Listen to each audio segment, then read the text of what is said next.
প্ৰধানমন্ত্ৰী ডাঙৰীয়া 13 তাৰিখে দুপৰীয়া 2টা বজাত কোকৰাঝাৰত আহি উপস্থিত হ'ব। বিটিসি একৰ্ডত আমি ৰেলৱে কোচ ৰিপেয়াৰিঙৰ যেটো ফেক্টৰী কথা কৈছিলোঁ তাত বাছবাৰীত হ'ব। তাৰ আধাৰশিলা প্ৰধানমন্ত্ৰী ডাঙৰীয়াই কৰিব।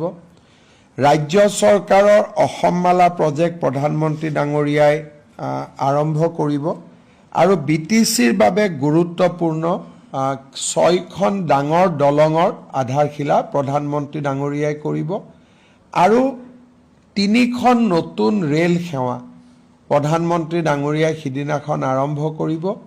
ভাৰত চৰকাৰৰ ৰেলৱে ডিপাৰ্টমেণ্টৰো কেইবাটাও প্ৰজেক্ট তেওঁ উদ্বোধন কৰিব। সন্ধিয়া তেখেত গুৱাহাটীলৈ আহিব জ্যোতি বিষ্ণু কলা আন্তৰ্জাতিক কলা মন্দিৰত।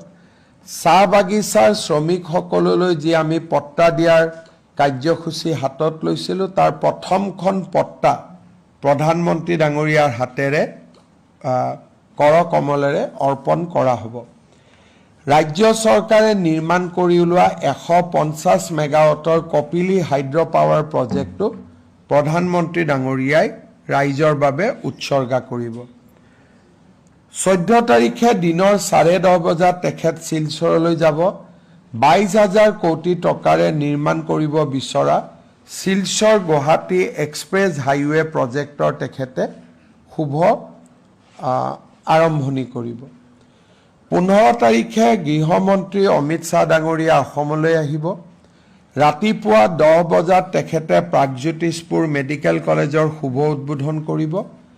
11 বজাৰ পৰা তেখেতে ভাৰতীয় জনতা পাৰ্টি আয়োজন কৰা যুৱ সংকল্প সমাৰোহত ভাগ ল'ব। এইখিনি গৃহমন্ত্ৰী ডাঙৰীয়া আৰু প্ৰধানমন্ত্ৰী ডাঙৰীয়াৰ অসম ভ্ৰমণৰ কাৰ্যসূচী।